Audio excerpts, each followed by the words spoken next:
একদিকে যখন ১০০ বছর বয়সে করোনাকে জয় করে বাড়ি ফিরছেন বাগনানের হারব গ্রামের বাসিন্দা ভবতারিণী সামন্ত, ঠিক তখনই শিবপুর মন্দির তলায় করোনা থেকে সুস্থ হওয়ার কিছুদিনের মধ্যেই ফের করোনায় আক্রান্ত হলেন বছর ৮০ গৌরীশঙ্কর চট্টোপাধ্যায়। বাগনানের হারব গ্রামের বাসিন্দা ভবতারিণী সামন্ত করোনাকে হারিয়ে বাড়ি ফিরলেন শতায়ু এই বৃদ্ধা। জানা গিয়েছে গত ২৪শে নভেম্বর তিনি জ্বর, শ্বাসকষ্ট এবং সর্দি কাশি জনিত উপসর্গ নিয়ে হাওড়ার এক বেসরকারি হাসপাতালে ভর্তি হয়েছিলেন। সেখানে তার করোনা পজিটিভ রিপোর্ট আসে। এরপর তার চিকিৎসা শুরু হয়। ১২ দিন পর শুক্রবার ফের তার লালারসের নমুনা সংগ্রহ করে তার পরীক্ষা করা হয়। সেই রিপোর্ট নেগেটিভ আসায় তাকে সুস্থ ঘোষণা করা হয়।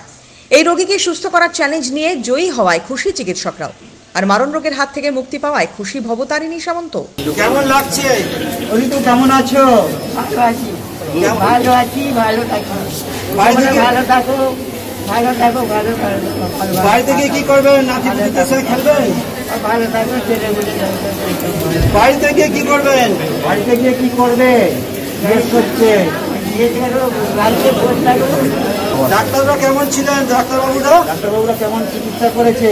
খুব ভালো, খুব ভালো, আরে দিদিমণিরা খুব ভালো।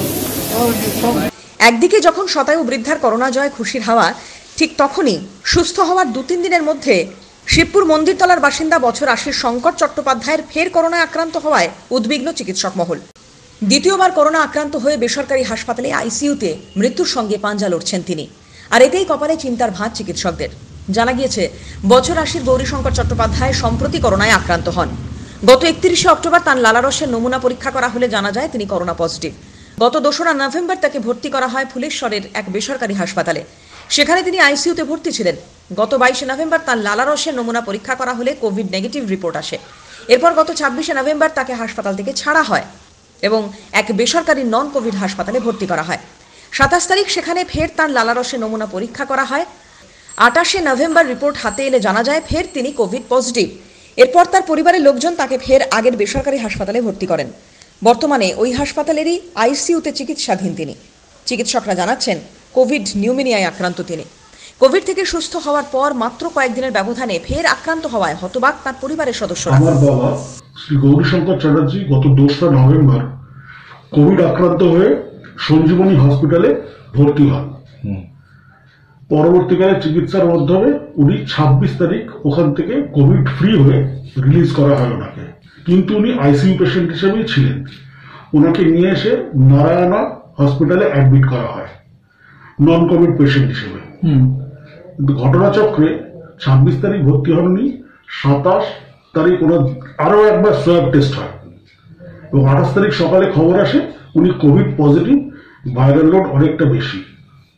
এরপর যথারীতি আমরা তড়িঘড়ি করে আবার ওনাকে সঞ্জীবন হসপিটালে ব্যাক করতে বাধ্য হই, কারণ সঞ্জীবন হসপিটালে ওনার কেস হিস্ট্রিটা খুব ভালোভাবে জানতেন বলে। এই হচ্ছে বর্তমান পরিস্থিতিতে উনি এখনো হসপিটালে ভর্তি আছেন অ্যাজ এ কোভিড পেশেন্ট। ওনার এখন পরবর্তী আর কোভিড টেস্ট হয়নি। বেসরকারি হাসপাতালের ডিরেক্টর শুভাশিস মিত্র জানান, কোভিড যে ধরনের ভাইরাস তাতে পুনরায় সংক্রমণের আশঙ্কা থেকেই যাচ্ছে। একবার করোনা থেকে সেরে উঠলেও ফের সংক্রমণ হবে না তা বলা যায় না, বরং সুস্থ হওয়ার পর স্বাস্থ্যবিধি মেনে চলা উচিত। এখনো পর্যন্ত দ্বিতীয়বার সংক্রমণের হার অত্যন্ত কম হলেও সতর্কতামূলক ব্যবস্থা নেওয়া উচিত। তিনি আরো বলেন, পুনরায় সংক্রমণের কারণ বুঝতে গেলে ওই ভাইরাসের জিনগত বিশ্লেষণ প্রয়োজন। তাই তারা ক্যালকাটা স্কুল অফ ট্রপিক্যাল মেডিসিনে ভাইরাসের জিনগত বিশ্লেষণের জন্য নমুনা পাঠিয়েছেন। খুব শীঘ্রই ভ্যাকসিন আসছে বলে সম্প্রতি সর্বদল বৈঠকে জানিয়েছেন প্রধানমন্ত্রী। আপাতত নরেন্দ্র মোদীর সেই কথার উপরেই ভরসা করে ভ্যাকসিনের অপেক্ষায় আপামর ভারতবাসী। হাওড়া থেকে বিশ্বজিৎ রায় রিপোর্ট, টাইমস বাংলা।